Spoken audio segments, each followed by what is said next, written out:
right. Hey, what's going on, guys? Welcome back to another Antler&FeatherCo Podcast, the podcast for new and adult onset hunters. My name's Vince. I'm going to be your host. And on this show, this is a good one, guys.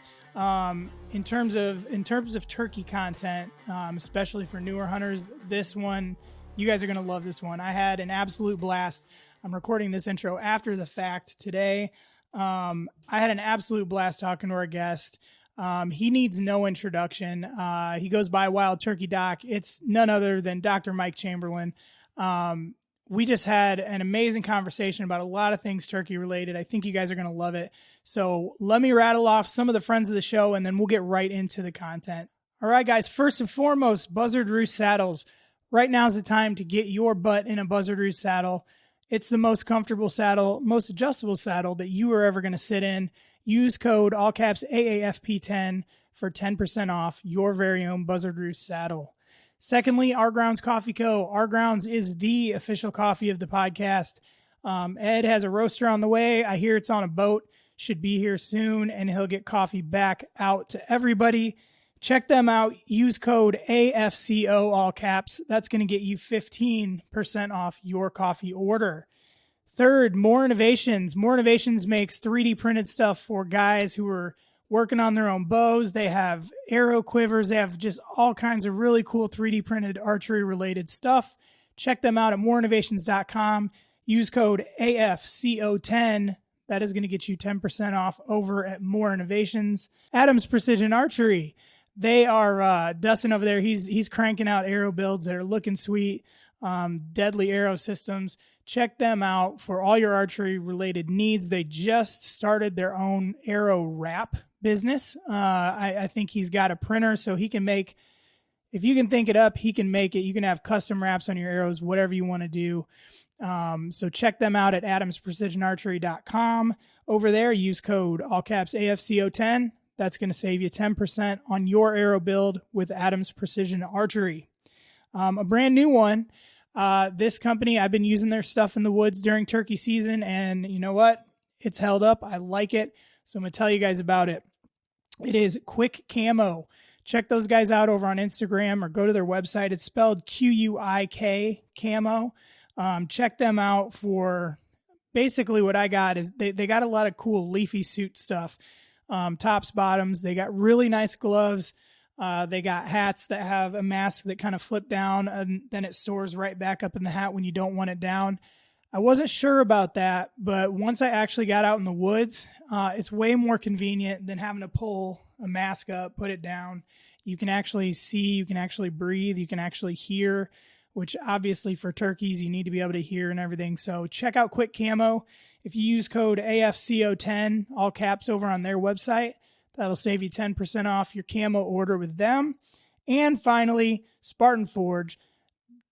They're the best mapping app on the planet, period. I think you guys know my opinion on Spartan Forge by now. They keep getting better and better, and I see no reason to use anybody else. So check out Spartan Forge. If you want to buy a full subscription from them, if you use all caps AFCO, that's going to save you 20% on your full subscription over at Spartan Forge. All right, guys, that's the friends of the show. Let's jump right into this content. Please help me welcome to the show, Dr. Mike Chamberlain. How are you doing, Doctor? I'm doing well. That was awkward. You can just call me Mike. We'll go with Mike. No, I'm doing well. It's a pretty day here in Georgia, and the rain's finally stopped after what seems like days, so it's looking good for a few days.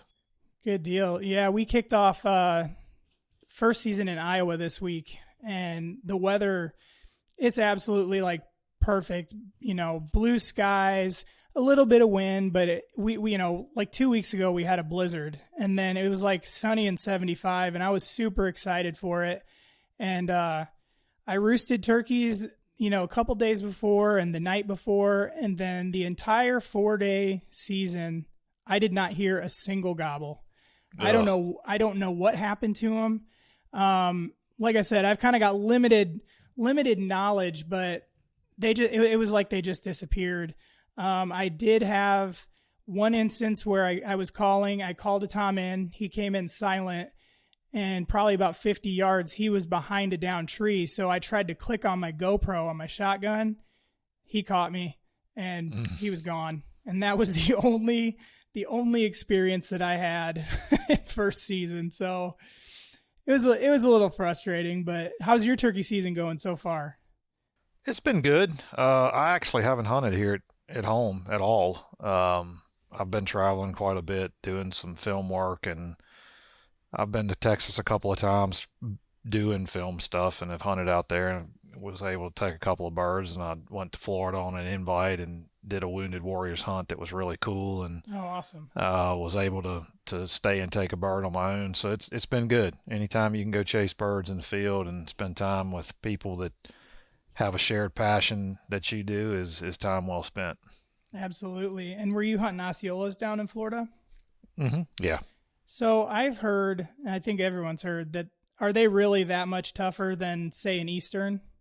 I don't think so. I mean, I do think the birds that Easterns in general, whether you Easterns, Osceolas, whatever, are the toughest subspecies to hunt by far. Particularly heavily hunted Easterns are brutal. Yeah. they can be tough. Yeah. Not that, I mean, all turkeys can be turkeys. I mean, they're you put them in the right situation and give them some experience with hunters, and they can get pretty tough to kill, which is, I mean, that's part of that's the game, that's why we love it. Now, do you tend to see, it kind of seems to me, like I said, in my 3 years of hunting turkeys, it seems like turkeys get pressured much faster than even like, and I'm talking specifically public land, because that's all I have access to up here. But it seems like turkeys, you spook once and it seems like they're tough from that point forward, where a deer kind of, it seems like you might be able to get away with something a few times, maybe not like a big buck, but like, I don't know. Have you found that, or what's your experience with turkeys? Cause I tend to have that like terrible gut feeling, like when I do get busted, of like, oh, it's over. It's over. Yeah, I think it depends. I've had situations where I know I spooked birds and I ended up killing them either that day or, a later day that there's a chance it was a different bird, but at least the two I can remember killing the day I spooked them, I hunted them hours later. Excuse me. In one situation, I actually just left and came back and ended up finding the bird. And in his case, he had a kind of an odd gobble.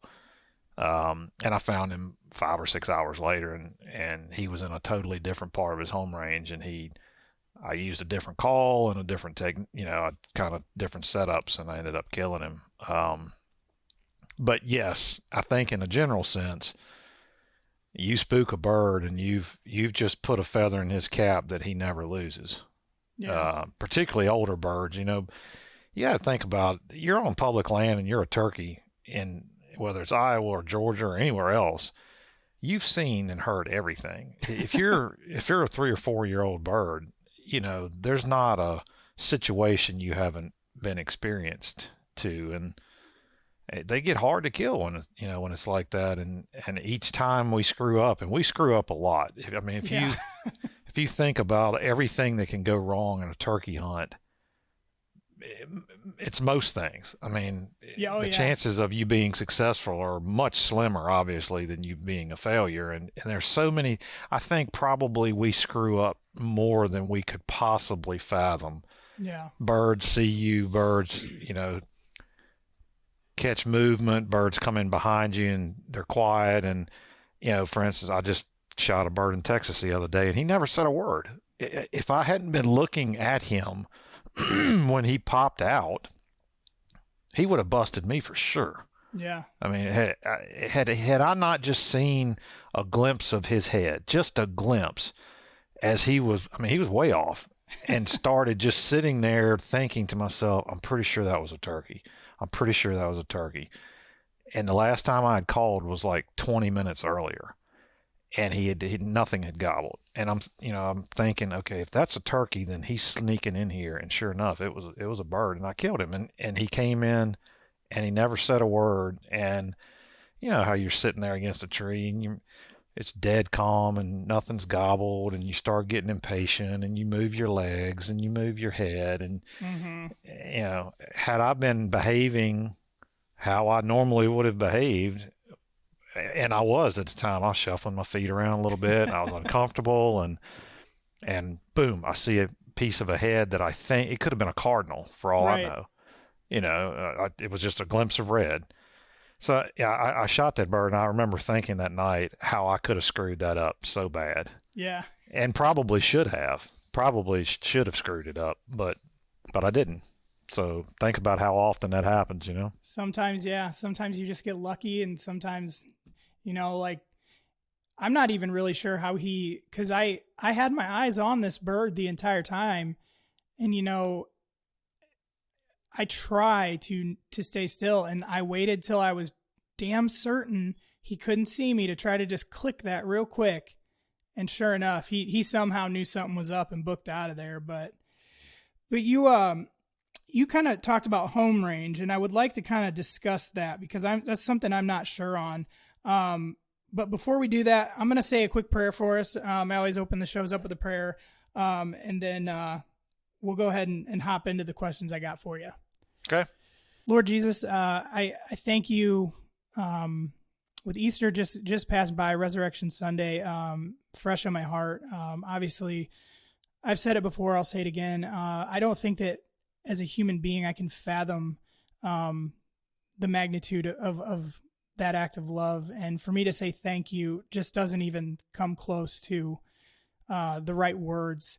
I don't think we even have a word for that. But Lord, please accept my humble vocabulary that thank you so much for coming down and dying on that cross, and not just dying on that cross, but 3 days later, you put death to death. You stood up and you rose from that grave, and you defeated Satan and sin. And we look forward to your second coming. And I want to thank you for Dr. Chamberlain. I want to thank you for his life. I want to thank you for all the wonderful research he has done over his career and the things that he's teaching people about just different elements of your creation. The turkey's a pretty cool looking bird. It's also real ugly, but Lord, you made it perfect, and you made an amazing thing for us to do as humans, and we just thank you for that. So, Lord, I ask that you be with us for the rest of this conversation. I know you will. Please use this podcast to reach your people. And everything after that is just extra knowledge that we can gain and enjoy in your creation. So we ask all of this in Jesus' great name. Amen. Amen. All right. So I'm already going to jump off of my question list that I had for you, because you had mentioned the turkey, you'd spooked one and it was in a different part of its home range. What typically is the home range for a turkey? You get a piece of public land like I had this week where, it's probably 1.5 miles front to back and maybe 1 mile wide, and it's pretty square.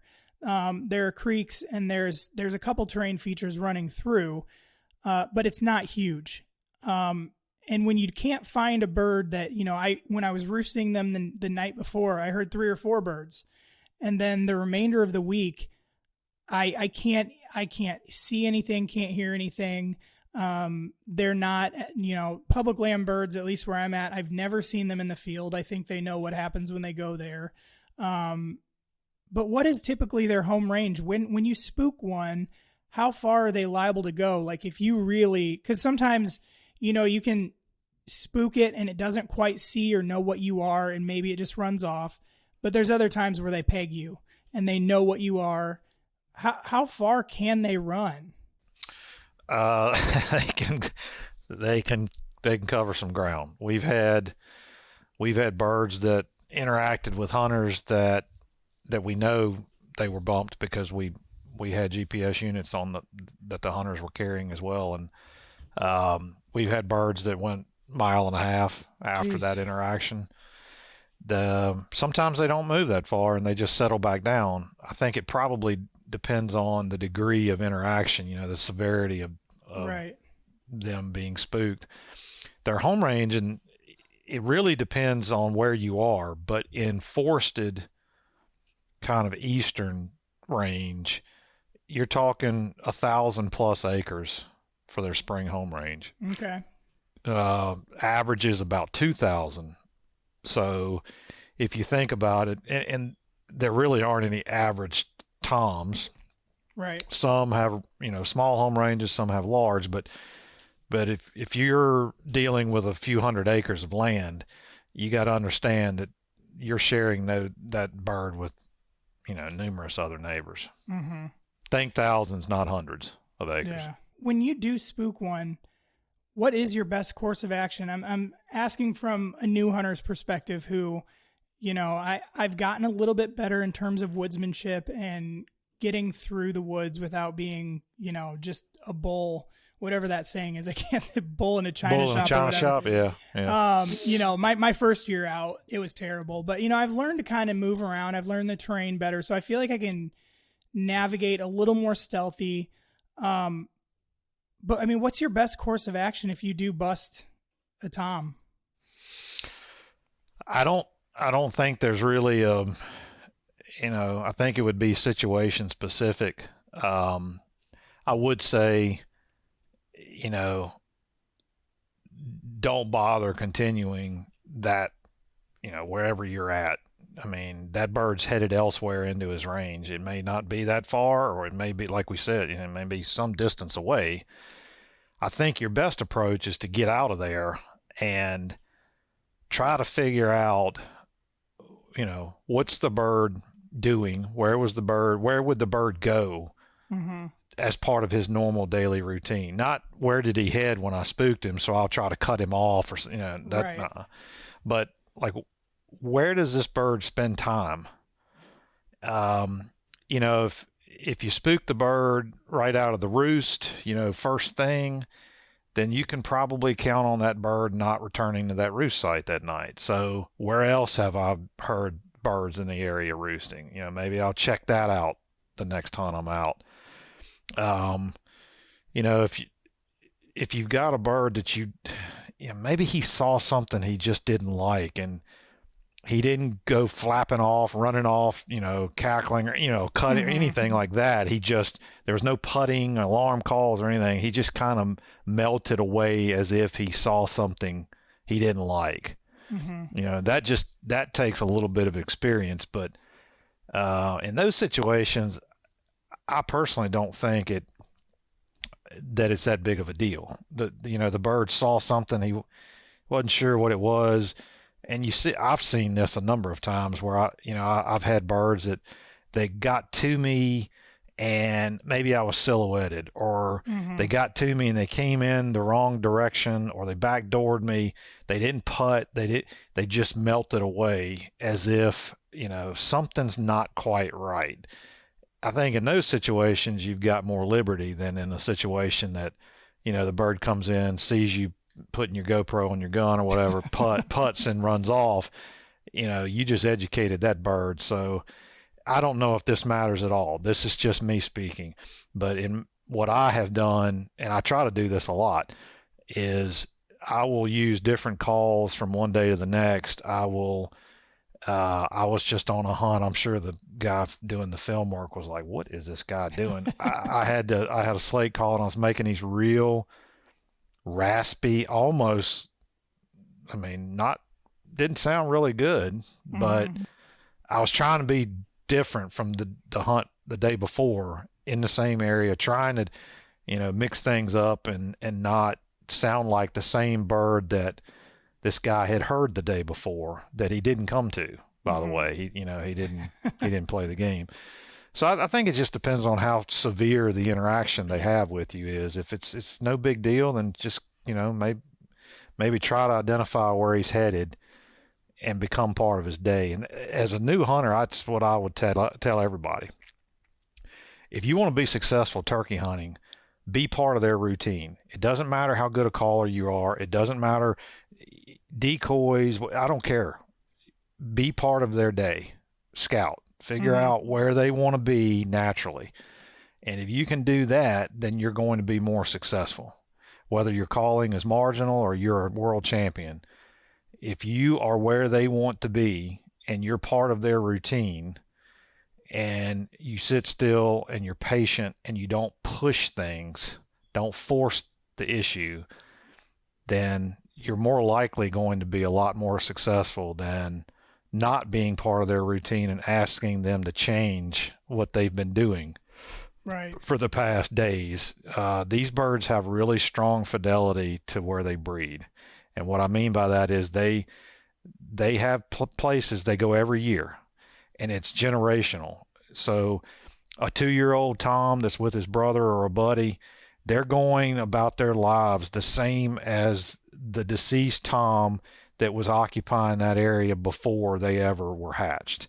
They go to the same breeding sites year after year after year, so they do become routine based, if you will. And that's what I try to tell people that ask me that are newer hunters or don't have the experience that others may have, is scout and try to figure out where the bird wants to be and go there.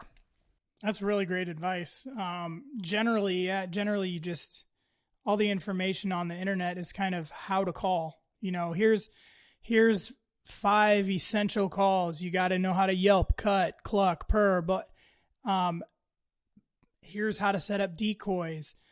I don't know that I've ever heard anybody explain like you need to be part of their routine. I think as a newer guy, that's kind of, it makes a lot of sense, obviously. But in terms of how I, want to strategically go after a turkey, that just makes a lot of sense. So yeah, if you think about it, if you could, it's a lot easier with birds like Rios and Merriams that may only have a few roost sites in their home range, and they're fairly predictable on where they're going to be roosted, versus say an Eastern that may have 10 roosts in his home range. Mm-hmm. But if you can go out and scout and get a sense for, even on public land, it doesn't matter, public or private land, when this bird flew down, let me back up. There's a bird at this roost site, because we know from research that sometimes you're hearing birds just day after day. It's not the same bird in the same spot. It could be a different bird that's occupying the same roost. But in general, when a bird's here in this location, they tend to fly down and go east. It may take a couple of days scouting, and everybody doesn't have this kind of time. But if you can get a little intel before things get going, in general, if I hear birds in this area, they tend to go in this direction, or they tend to do this. They tend to follow this ridge, whatever it is, and just put that in the back of your mental capacity. And then when you try to hunt that area, if you can get in their routine, you don't have to be a good caller. Honestly, I'm not a great caller. I'm really subtle, really quiet, and I try to be where the bird wants to be. Yeah. And it's funny you bring up calling. I killed a Tom last year, opening day. And part of that story, it involved a bunch of deer getting in my way. It was a pretty good story for my first turkey. But part of it was this bird that I had struck actually worked out into the field, and I was like 40 yards into the timber. So I had to make my way up there later on. But part of it, I was thinking, I started hearing this yelping, and it was the worst yelping I'd ever heard in my life. And I'm thinking like, oh, it's another new guy over on the other side. Like he doesn't know how to call, and back then it's funny because I didn't know what calling really was either, but I was like, this guy is terrible. He's going to spook them or something. Well, it ended up being a group of hens. Mm-hmm. And I'm like, well, we have all these, national championships and this and that for calling, where everyone sounds pristine. They sound pretty. Everything sounds great. They're making all the little woo-woo, all these extras. And I'm like, hear the real hen. It sounded absolutely horrible. Yeah. And I'm like, why do we place such, like, I feel like that's one of the biggest things. People place so much value in making sure they can call well and that they sound like Dave Owens or whoever you want to name off. And then, like I said, you hear the real thing, and it wasn't pretty. I thought it was a guy who had just bought a mouth call for the first time that day, trying to figure it out. So yeah. it's very, I certainly I mean, I wish I could call like Paul Butsky and some of the Right. legends, Yeah. but I can't. And I don't practice enough to be able to, but I try to be as subtle as I can. I try not to be, I think a lot of people become nervous about calling, and therefore they, with a mouth call or a slate call, or they put pressure on themselves to not, okay, I want to go real soft here. I don't want to push too much air. I'm going to push too much air or not enough air. And they start second guessing and they're not comfortable with it. If you quote unquote make a mistake, who cares? Just move on. I mean, Right. as you just said, I mean, I've heard turkeys that sounded horrible. and one of the most responsive hens I was ever around, she sounded like a squeaky toy. Really? When she purred, she had the highest, it sounded like a dog's squeaky toy, like you would push the air out of it. Yeah. And then you would suck the air into it, and the little whines that they make as they're feeding along. Yeah. She sounded like a little squeaky toy. And I remember, this was years ago, and I remember listening to her thinking, I'm really putting too much pressure on myself here. I mean, Right. Again, I wish I could call like some of the legends, but I can't, and I'm still successful because I work hard at it, and again, I try to figure out in my head, where are they headed? Where are they going? Where do they want to be? If I look at Google Earth or OnX or something, okay, if I was a turkey and it was breeding season, where would I go? Understanding that they're going to be using open areas where they can see. Doesn't have to be a field, it could be forest, but they're going to be using areas where they can move about and see. Okay, well, where is that? Do I need to, let me spend some time on the ground and figure out where I would be if I was a turkey. And if you can identify their roost locations, then you can start hubbing out from there and going, okay, there's a reason he heads east every time he flies down, or, and that's because he's headed, or they're in general headed towards wherever. Well, if I can get in that area, then I'm already part of their routine. So speaking of their routine, what are some of the characteristics and behaviors of turkeys in terms of like favorite habitat, or what are they eating? Is there a kind of blueprint to what most of their days look like? We all know with deer, they like to go out and feed at night. They're usually moving at that dusk and dawn. Do turkeys have a similar type of thing where they usually, if they're not interrupted, they'll usually fly down, they'll go eat, then they're going to go dust or whatever they do? But do they have kind of a certain sequence to the way their day goes? Yeah. This time of year, when you've got hens that are either before the laying period begins when they're breeding, or during the laying period when they're actually laying eggs at a nest while they're still breeding, generally they're going to go about their day, but they're tethered to a nest site. So in other words, they're only going to be some distance away from that nest where they're laying that egg. If it's before that period, say early breeding, they're just going to fly down and go about their day doing what turkeys do. And what that is they're going to fly down. Hens are going to locate themselves near foraging areas, places where they can eat succulent green vegetation and bugs. Once they fly down, they have a predictable routine. They're going about their range, and then during the middle of the day, they loaf. They don't move much. I mean, literally, they may move 100 yards and then hang around for an hour, move another 50 yards, hang around for another hour, particularly when it gets hotter. Mm-hmm. So like just the other day in Texas, they're flying down in the first, say, 2.5 hours of daylight.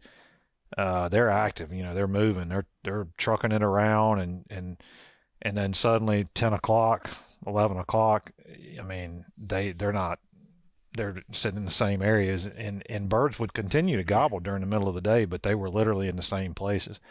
And that's consistent with what the GPS data shows us. They tend to just kind of hang out from around, say, in the deep south, but it would be the same most places. 11 to about 2, they're just hanging out, not moving much, preening a lot, dusting, taking care of themselves. And then predictably in the afternoon, they'll start moving back towards their roost. A lot of times you'll see turkeys will make a big loop in their home range. They may go to an area and loaf during the middle of the day and then either go back through the same areas to go back to their roost, or somewhere nearby use, a similar kind of route to get back to their roost site. All that gets off the board once hunting starts. Yeah. Once hunting starts, then they go, their predictability is off, is gone. They'll switch roost sites. They'll do all kinds of, things that trip us up. So what is it about turkey and deer and any game animal? How is it? I feel like I've said this before. It's almost as if up until the day before, you can go out and you can roost them. You can do whatever. You can spook, you can scout, and they'll always kind of be there. But it's that the day hunting season comes in, it's like their little bird iPhone alarm goes off and says, hey, it's day one, and they change. It's like, it's amazing how quickly, and I mean, even in situations where it feels like myself in Iowa this week, the night before, like they were gobbling as they were going to the roost, they gobbled on the roost. There were multiple times in that area, and the very next day, silent for the whole season. And to my knowledge, I didn't see anybody else out there. Now, granted, I'm not there all day long, but like the particular area I was in, you had to cross creeks. I mean, you've really got to want it to get into that area.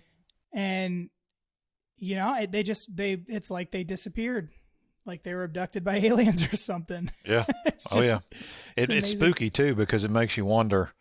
Yeah. Did they get a calendar alert or something? Right. I think a lot, and I think in some cases, and I see this a lot. I've never hunted in Iowa, but I see it a lot in the South and the Midwest and the areas that I do hunt a lot. There's so much scouting activity that occurs that I think in many cases the bird starts getting experience just from the scouting. Yeah. And they start tweaking their behavior a little bit because they're seeing, you think about it from their perspective. They've gone, let's say here, the whole month of February, nobody's out in the woods doing anything really. Nobody's driving around, hooting, yelping, doing any of that garbage. And then all of a sudden, the end of March gets there, and people start, they're interacting with people more. Yeah. And if they've been through the process before, then it makes sense. They're not intelligent enough, they don't have intelligence like we do, but they obviously learn from their experiences. And you think about a 3-year-old Tom, if he survived as a Jake and he survived as a 2-year-old, what happens as the season ramps up is very predictable to him. As soon as he starts experiencing it, he's like, oh, okay. He doesn't know it's turkey season. He just knows that risk that he interacted with last spring that caused him to change the way he lived his life is starting again, or he's seeing it. He's experiencing the same thing again. So it's time for me to make some adjustments. So you do feel like they do retain memory. Oh, there's no question. From year to year. Yes. Yeah. Yes. Yeah, there's no question. And we see that with GPS data.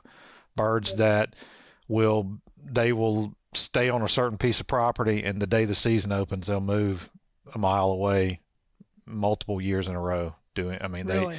They have strategies, just like, and this has been shown with elk and whitetails and any number of other game species, that they have strategies to survive.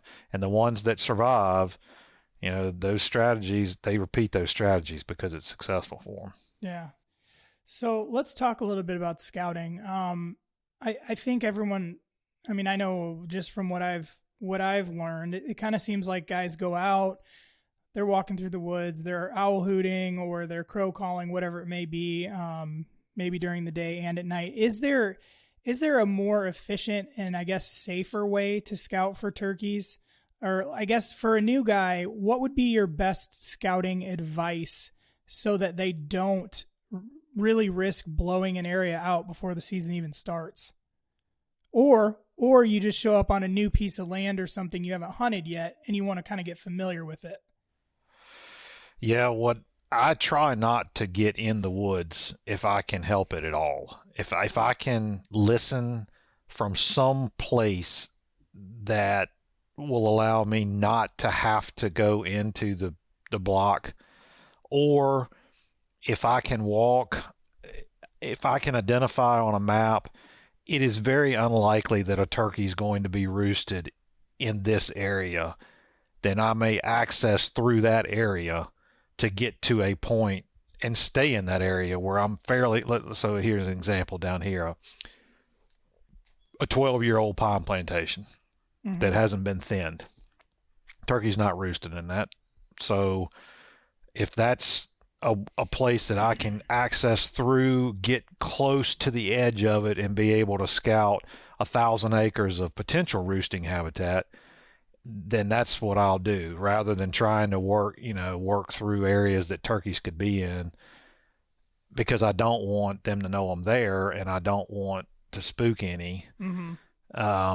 The other, and what I'll use mapping features for that and just try to pick places that there is no way a turkey's going to be in that. So I'll try to access this block through that area. I'll also try to pick my mornings to scout too. So the research has shown pretty clearly that before hunting starts, hunting trumps everything when it comes to gobbling. Hunting has a greater impact on gobbling activity than hen behavior or any weather or anything else. But in the absence of hunting, things like hen behavior and weather have an effect that you can notice. So, I'll try to pick mornings that barometric pressure is rising. We know from our own data that when you're seeing rising pressure, you're going to see increases in gobbling that are dramatic. I'll avoid days that, super humid, super quiet, super still, foggy, anything like that. And if that's the only time I have to go scout, honestly, I just don't go because I think you're tempting fate. Yeah. Try to pick the very best, even if it's just one morning. The conditions are ideal. Go scout then, and just don't force the issue. I think we screw, like we were talking about earlier. I think we screw up so many more times than we realize, just because of our zeal to hunt the bird and get information. Yeah, it almost seems like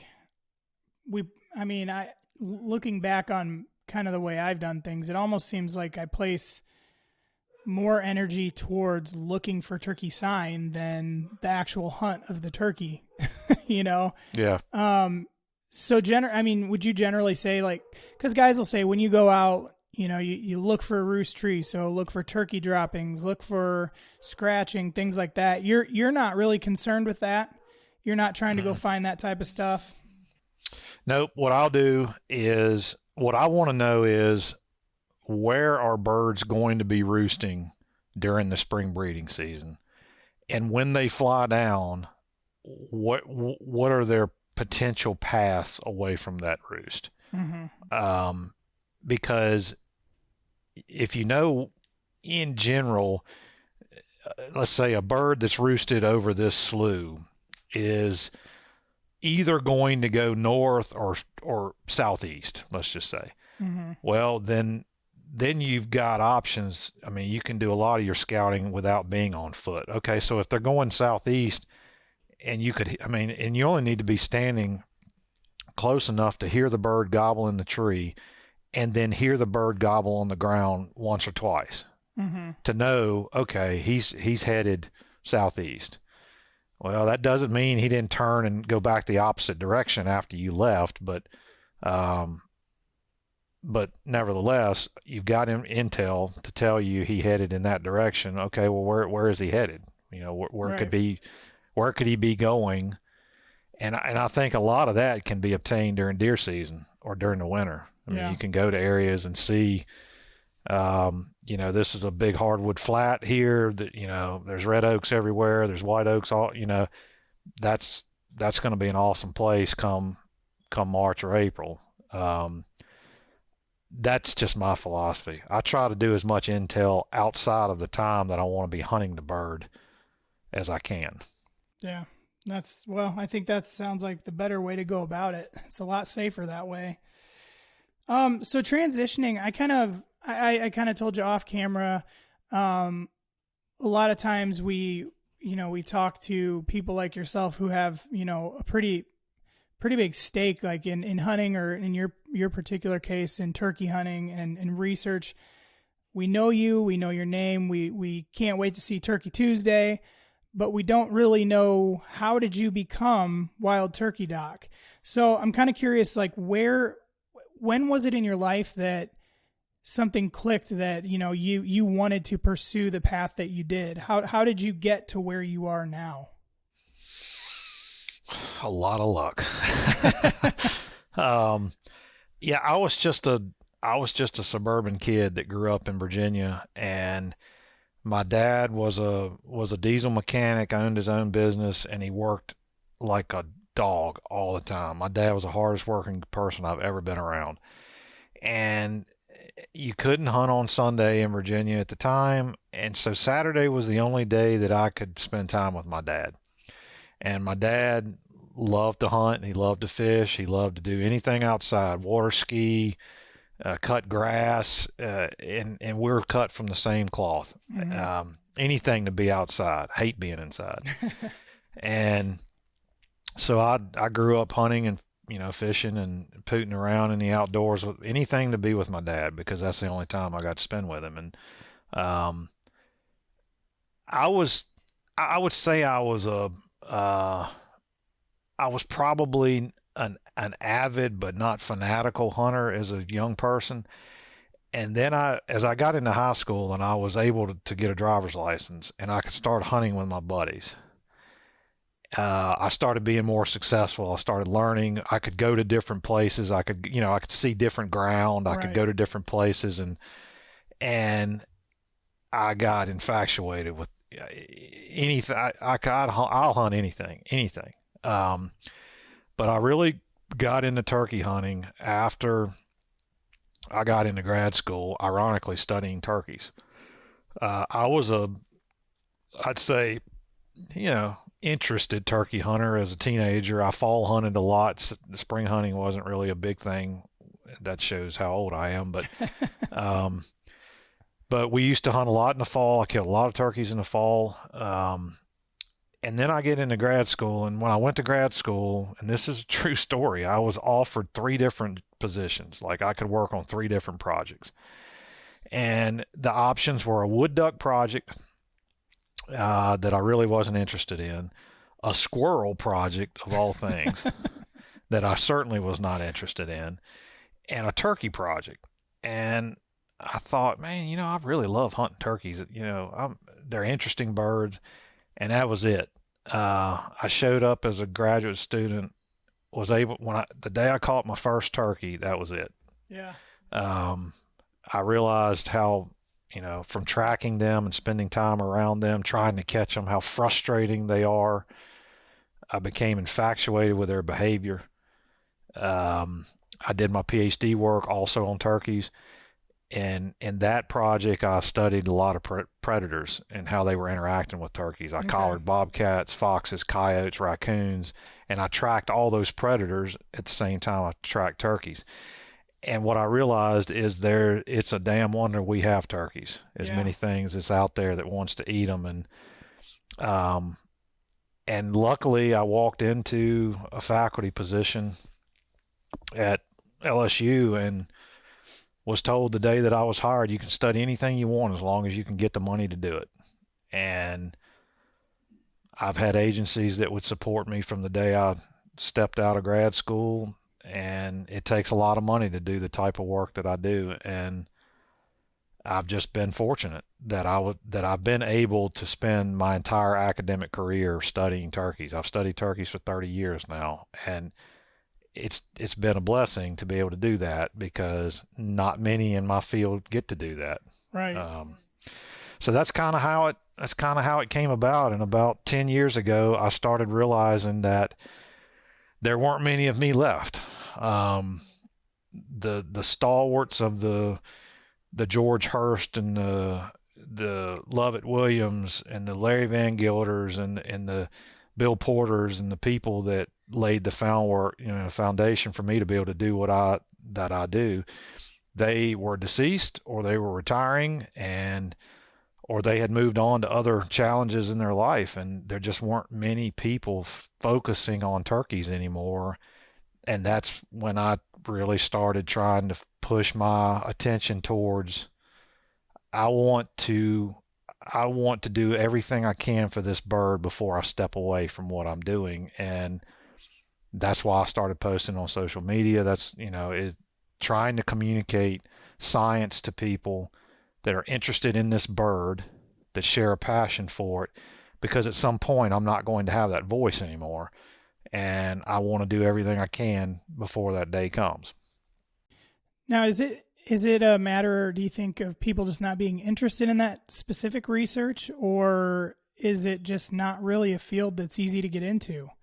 I mean, if we've got a young man or woman listening to the podcast now, it's like, you know what, after hearing that, maybe that's a realistic path I can go down and chase something I love to do. How would they start?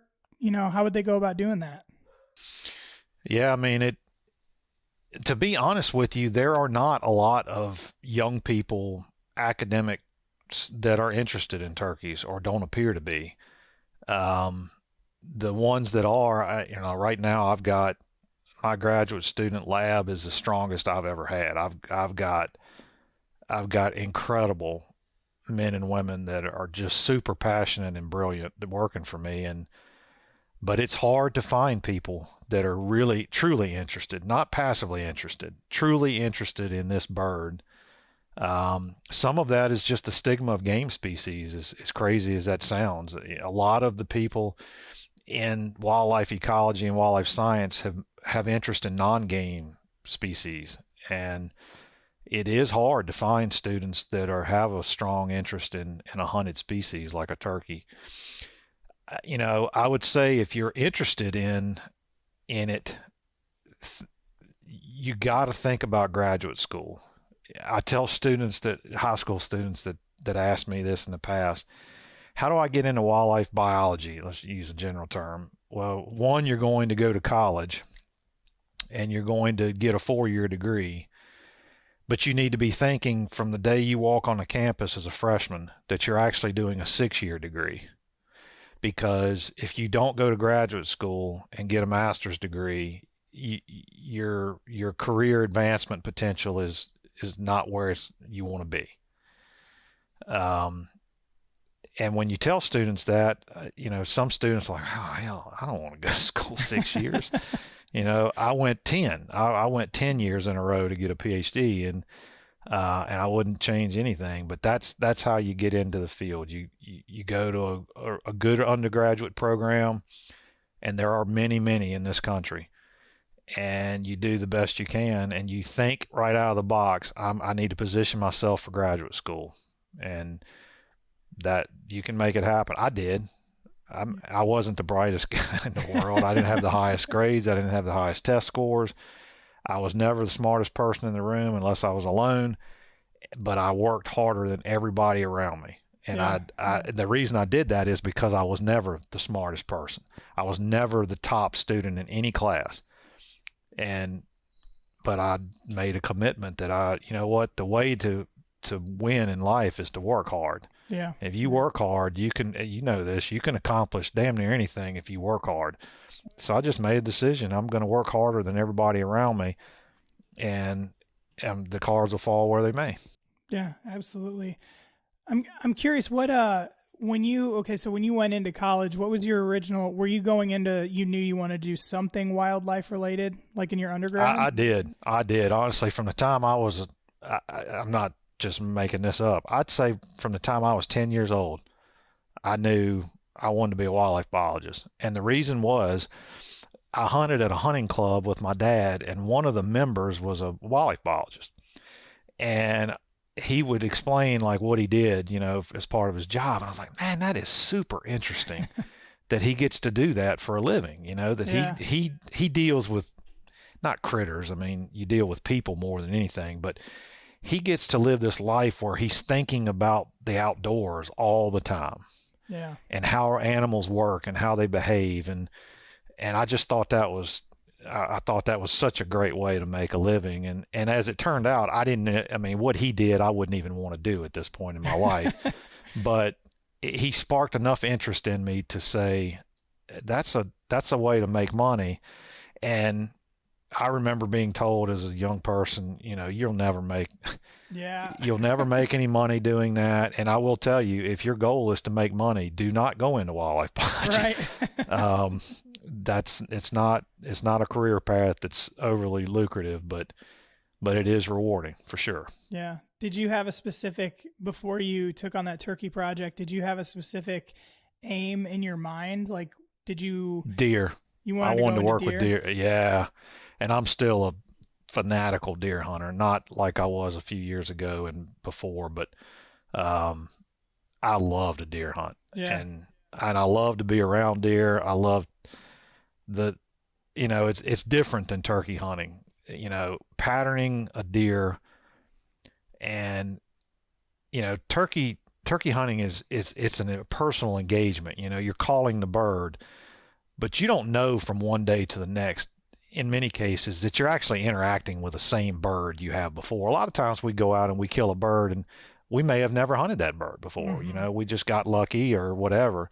But with deer, to me, it becomes personal. Yeah. I know I'm hunting that deer. Right. And I do a lot of scouting. I do a lot of recon with cameras, and I get really into it because it becomes a one-on-one game. It's me against you. And I was like that since I was a kid. I was infatuated with deer. Yeah. And it didn't work out for me to study deer as a student, which was a good thing because I've been able to study deer as a professor. I think things turned out okay for you. Yeah. And thankfully for all, a lot of us that it turned out well for you because the information that you've put out and the work that you've done. I remember it's kind of surreal that I'm talking to you on my own show. Like, I remember 3 years ago, I was brand new to hunting. I'm 32 years old. I have never been in a hunting family. I've never done anything. I did go deer hunting one time in Arkansas with family down there, and it was shotgun season. Here's the tree stand, sit there and wait because they're always there. So it wasn't really, I didn't really hunt. But I've always loved being in the outdoors. I just never had opportunity, so I never pursued it. And when I got my first bow and I was getting ready, I fell deep into it. And I went through every Hunting Public episode that they had out at that time. And I remember the first time I saw you was on an episode with the Hunting Public. And ever since then, I've followed along with you and the stuff you've put out. And Turkey Tuesdays, I try to share that on my Instagram every Tuesday. And so yeah, thankfully you didn't take the squirrel project. Yeah, the squirrel project was never sexy enough, man. I'm sure we'd all be very, very good squirrel hunters if you'd went down that path too, but glad you chose turkeys. Yeah, no concern over squirrels, that's for sure. I'm sitting here, I'm actually looking in my backyard and they're running all over the place. Yeah, so. Yeah. So are there any, I was thinking about this, are there any interesting facts about turkeys that people just don't generally know, that may either aid in hunting them or not? But I think generally we get to know these birds in one capacity, and that's how to kill them. But most people, you ask them about deer or turkey, like, we genuinely love the animal. Is there anything in your research that you've found that's just kind of a strange fact about turkeys that we don't really know about? Or are they pretty straightforward? I think I think with turkeys, a few things that stick out to me, ranging everything from what they look like all the way to how they behave. So if you get a turkey in your hand and look at it, you're looking at an animal that has about 6,000 feathers on its body. Is it that many? Yeah. Wow. And if you look at those feathers, you'll realize that each type of feather on their body has a different function. And you look at the iridescence on their feathers, and you look at the color, the hues, and they are magnificent. Absolutely. So that's one thing with their appearance. Another thing is, you get to digging around inside of a turkey after you've killed it, and you open up their crop, and a lot of times you'll realize, with a tom, that they've gorged on something. Like they have found a mud puddle with tadpoles in it, and they ate 30 of them. Or they found some crayfish in a ditch, and they ate 10 of them. Or a bird, I can recall from this year, had yellow, basically buttercups in his craw, and he just had dozens of them, where he almost to the point where he took a break from his daily routine of strutting and going and looking for hens, and he gorged himself really quick and went about his business. And then you open up their gizzard, and you see stones, and you see rocks, and you see things that pass from the crop into their gizzard. And if you just keep rooting around in a bird, you learn a lot about how they function. And you watch them peck as they're going along, and they're adapted to feed very quickly and be alert. That's why they have that gizzard. So, you open up a bird's gizzard, it'll tell you a lot about where that bird's been and what he's been doing. And then from a behavioral perspective, I think one of the things that most sticks out to me about everything I've ever done is what we see with the roost selection. The fact that if you hear a bird, an eastern, now this is off the charts for other subspecies, but if you hear an eastern in one spot 2 nights in a row, it is more likely 2 different birds. Really? Than it is one bird. And I know that's impossible for people to believe, but the data prove it unequivocally. And I think of all the times that I've hunted what I thought was the same bird multiple days in a row, and one day he flew down and went this direction and did something. The next morning I anticipated that he would do that. He did something different. The third morning, he was a little bit farther down the ridge. I figured, well, I'll call to him, and he flies down and goes the opposite direction from me, and I think back to all those times that I was like, I'm screwing up so bad that I've changed this. This bird's flying down and going away from me every time, or he's doing this or he's doing that. And I have to think back and realize that in some of those cases, I was not hunting the same bird. Yeah. So it's logical that he wouldn't behave the same, because it wasn't the same tom. Right. And I have to laugh, because sometimes I think back to some of I remember that I won't say what I said this day, but 3 days in a row, this bird just screwed me. And I remember how frustrated I was driving home from that trip, and public ground, and I was so frustrated with myself. And I was young. I was in grad school, and I just couldn't believe. I was like, you're studying this bird, and you're just getting your tail kicked. Yeah. And you should be better than this, So, an expert, hell, the 3 days this bird gobbles to you, and you can't kill him in 3 days. And I remember how disappointed I was in myself. And now I look back and think, you shouldn't have been so hard on yourself. You probably hunted 2 or 3 different birds that that trip. Yeah. Generally, so that kind of sparks because it's kind of similar to my preseason. With an eastern particularly, what is the likelihood that they roost in the same tree? Because like I said before, people tell you, go look for a roost tree. When you find it, it's going to have scratching. It's going to have a bunch of poop under it. I I found spots of scratching for sure. I found trees that appear like they would be good roost trees in areas that I've heard them the night, before or whatever. But I don't ever find piles of poop. I don't ever find evidence that like this is the tree. And I mean, that's what the data show too. There, in many cases, there's not a tree, there's a spot. There may be a 30 or 40 yard area that he roosts, or if a bird's going to roost in that location, he is going to be within this 30 or 40 yard area. He may be in a different tree from one night to the next, which that's what you're hearing sometimes when you hear a bird one morning and the next morning he's close to where the bird was gobbling the day before, but he's not at the exact same spot. He's a little off. But we do see sometimes that it appears they may literally roost in the same tree that they did the night before. That the area on these GPS units is very small, so you literally see that. Damn, those locations are stacked on top of each other. There's no give there. There's no play in the data. Well, very likely that bird did come back to the exact same tree, but that's an anomaly in the data. It's much more likely that they're not going to roost in the same tree night after night.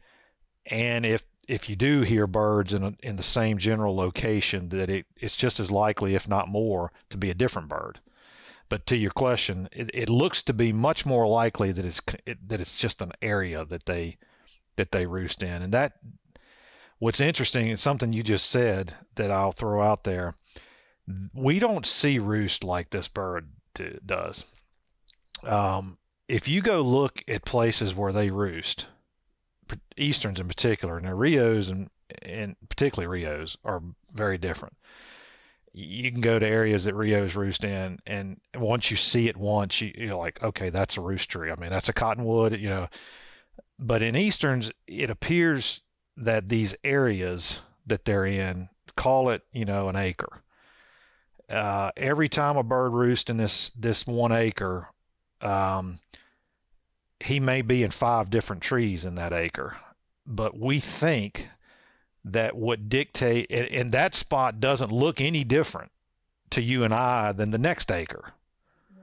But for whatever reason, this is the acre that they choose. And what we think is going on is it's a combination of they feel safest in that, for whatever reason, in that spot, and they can project sound more effectively from that spot versus a nearby spot. And that's why you see, you just alluded to, you walk around and you see places that look like a roost, could be a roost, but you don't see evidence of a turkey there. That's why. There's something about roost sites that we just don't perceive the way they do. And I mean, is it possible? And again, I'm speaking about Easterns, and I know there's what, 5 different subspecies, is there? 5 subspecies. Yep. So Easterns particular, because I'm being selfish, because that's what I'm gonna hunt. Do you see that they will, let's say they roost up front of a public area, and then maybe throughout the day they walk, I don't know, a mile or so to the back? Can they just roost somewhere back there? Like, does their roost spot, even though they're not in the same tree, can it dramatically change like that day by day? Like, yes. Oh, they yeah. could be on the very front one day and a mile and a half in the next day, and then for sure, just wherever they end up ending their day, they try to find a spot that looks suitable. Well, it looks like that they have, Easterns may have 5 to 8 home ranges, say in their spring roost in their spring home range. Okay. Let's just say sometimes it's more than that. Jeez. And if you think about it, they go about their day, they know where these roost locations are. So at some point, they're going to bail out of their afternoon routine to get to that, to some roost site. What it does appear is that, let's just say there's 10 roost sites. There are 2 to 3 of them that are most likely going to be used. We call them hub roost. Those roosts appear to be the most selected. So 80% of all, I'm just pulling these numbers. I actually have a student that's doing this analysis right Oh, now. really? Yeah, and we'll have stuff to share soon. He's working on it right now. Awesome. But let's just say, 80% are at these 3 roosts, and then the other 20% are across these 7 other roosts. That's kind of consistent with many things I've observed in my hunting career, is that, you know what, I heard a bird there one time, last week, but I didn't hear a bird there since. Well, that's the errant roost that you see. That's the 7. That he may only use that roost twice in the entire spring season. The roost down the road, 3/4 of a mile, he used 26 times. That type of thing. And that's kind of what you see with Easterns, is there appear to be these very important roosts, and then there's kind of like these satellite roosts that are all over their home range. And I think that speaks to what I know many turkey hunters have observed this, that if you hear a turkey from this spot, he's going to generally be over there. And you hear birds in that area a lot. Over here, I periodically hear a bird there every so often. That's the roost that doesn't get used but a few times during the spring. Gotcha. That's great intel. Because after listening to you just talk about a lot of things today, I'm like, man, I thought I kind of was figuring it out, and it doesn't. I was like, well, no wonder I'm screwing things up all the time. That's super interesting. Well, hey, I don't want to take up a whole ton of your time. We were coming in on an hour. I very, very much appreciate your time. This has been just great. I think this is going to be a great show for brand new hunters, as well as guys who have been chasing birds for a long time. So I thank you so much. Let everybody know first, before I let you go, how can we, as hunters who, maybe, I'm 36, I'm probably not going to go back to school to get a master's and pursue, although I'd love to, maybe I will. For your average guy out there hunting, how can we help support research that guys like you, or you specifically, are doing? We give money to, NWTF and all these things for conservation and stuff, but are there other things that we could be putting our money or maybe volunteering our time towards to help research specifically like that you do? Yeah. I mean, if you're interested in supporting research in general, there are groups out there, whether it's conservation organizations that support research. There's also very targeted research initiatives. Mossy Oak, for instance, has their turkey stamp that they launched last spring. 100% of the proceeds from that stamp go to research. Some of that money does come to me to support the however many projects I have. It's a lot, 6 or 7 now, I think.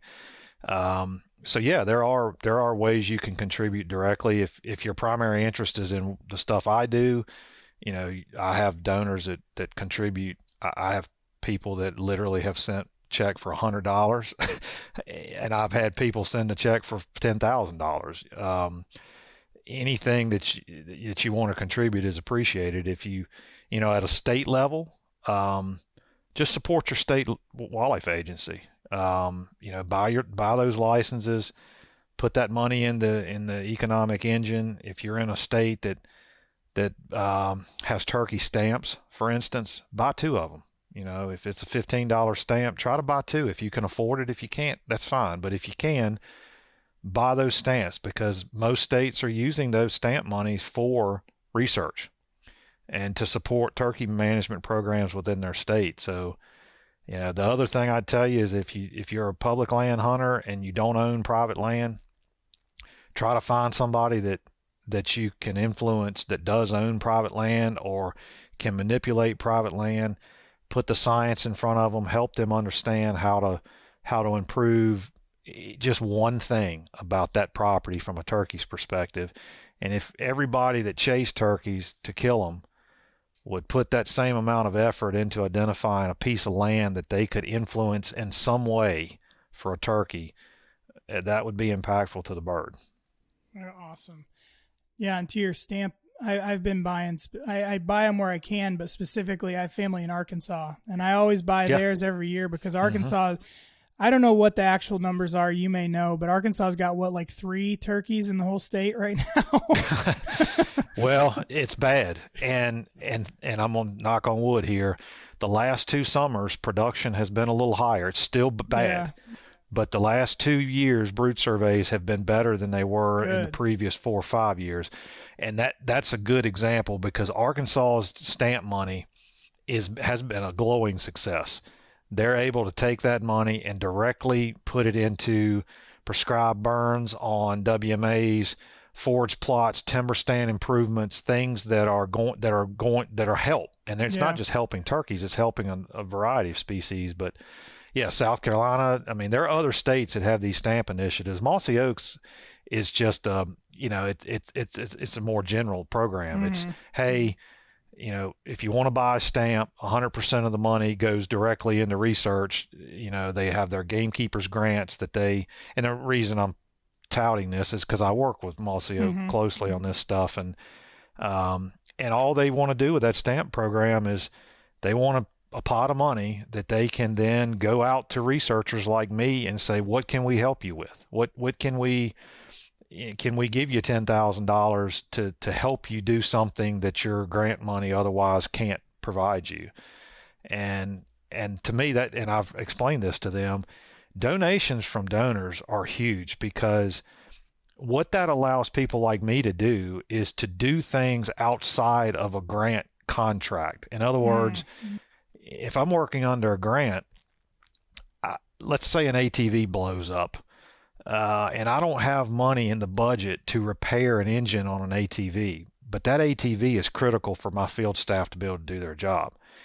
Then I either have to go back to the agency and get an amendment, or I have to find the $1,000 or whatever it is. And I don't even think you could look at an ATV and repair it right now for less than $1,000. But right.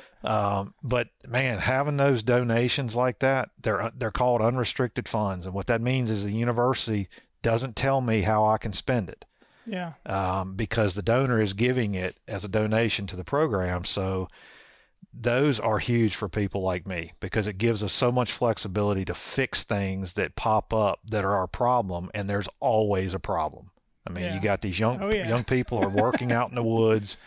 They're working long hours. They're often using old like vehicles, particularly loaner vehicles. Tires need replacing, oil needs changing, things break, things blow up, things get soaking wet. Things happen. And when they happen, having donors that have given literally $100, that becomes impactful because you can fix things quickly without jumping through the university's red tape. Right. Well, you guys heard it. Send all of your checks signed to Dr. Chamberlain. No, don't sign them to me. Don't sign them to me personally. Those are extra unrestricted funds. But no, guys, consider doing stuff like that. I think it's, like I said, a lot of us, we try to do, our NWTF membership and things like that. But if you've got the means and you love hunting turkeys and you want your kids to be able to hunt turkeys and so on, maybe cut a little extra for this research because it goes a long way and it's really great. And obviously it helps guys like you do your job, which helps us do, out in the woods for what we love to do. So just to wrap it up, let everybody know where they can find you online and on social media. Yeah, so you can always email me. If you just go to UGA's University of Georgia's homepage, you can search on my name and you'll find my email address. I tend to get backed up with emails just, this time of year, but I do respond to people at some point. If you're on social media, if you're on Facebook, you can just type in my name and you'll come to my page. If you're on Instagram or Twitter, the handle's @WildTurkeyDoc. That's Wild Turkey DOC, just one word. I'm super responsive to messages on Instagram and Twitter. Facebook, I'm so far behind, and the way Facebook works is different, and we won't go into that. But the way Facebook messages work is different, and it's hard for me to keep track of where they're at sometimes. I also just launched a website called wildturkeylab.com. antler&featherco.com, and it's in its infancy. At some point, it will be a clearinghouse for everything I've ever done. All of my social media posts are there. All of the research articles I've published will be there, and we're uploading content, constantly. All the podcasts I've done, there will be links there. I'm going to have a history tab where I'm going to work with NWTF to get a lot of their archived historical documents about turkey science that was done in the 50s, 60s, 70s, 80s, things that people will really be interested in if they knew it was out there. Right. I'm going to archive all of that on my site where it'll be a permanent record and what I want to see is at some point when I step away that this site is a one-stop shop for turkey science. You go click there, you search, and you can find anything you want about any topic. Obviously focused on my own work because I'm paying for the website, but I do want it to be a clearinghouse for a lot of previous, historical works, because I think a lot of people, if they were able to read the science that was done years ago, they would understand how foundational it is to what we know about turkeys today. And they'd also realize that there's a lot we've known about turkeys for decades that has largely been ignored. And I think that's super cool that you can see Lovett Williams, looking at 28 different vocalizations in turkeys, or George Hurst studying, food habits of poults in the 1970s. And I mean, things that I take for granted because I've read it my entire life. Right. I want it to be there on this site to where it's not all of the data. It's just summaries of, this is what he did, this is why you should care, this is how impactful it was to the field, and move on, where you can get snippets of information that's easy to understand, easy to digest, and it's all there for the permanent record. That's what I want the site to be. Well, that's super exciting, and I can't wait for that to come out. I'll be spending a lot of time on that. So, well, hey, it's there now. It's live now, but okay. But we've probably got 10% of the content, and there's a lot of content there already. But we're just taking our time because actually Google penalizes you if you create a site and all the content's there.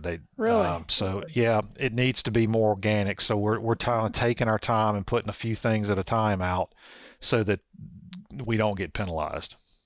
Well, you know how social media works these days. You get penalized. It's crazy. Yeah. I'm serving an Instagram prison sentence right now because I shared my buddy. He was shooting his bow 90 yards, and he put dropping bombs. So I shared his video on my story, and I put dropping bombs, and they tagged me, or they gave me a guidelines violation for being dangerous and violent organization. So yeah, it's the world we live in. Yeah. You never know what you're gonna get. But hey, thank you so much for coming on here. I appreciate your time, and I'm excited to get feedback from this episode because, like I said, I think it was a really, really great episode. Sure. Thank you very much. Glad to join you. All right, guys, and make sure you're checking us out over on Instagram too. That's at Antler&FeatherCo. We're also on Facebook and YouTube. The one thing, here's a little insider secret. It's called a call to action. Basically what this is me trying to ask a favor of you without making it seem like a favor. But you know what? I'm asking a favor. Go wherever you're listening to this podcast, go on there and just rate and leave a quick review. That actually really does make a big difference on my end. I know it helps, with random people, what's this show? And they read your review, but it also helps analytics. It helps get the show recommended to more people. And we want to keep growing the show, not because I want to grow the show, but like I've said before, when the show gets bigger, that allows me to keep getting great guests on, like Dr. Chamberlain. I mean, that was awesome. So, if you could rate and review, takes you 10 seconds. I would very, very much appreciate that. So until next week, guys, this is the Antler&FeatherCo Podcast.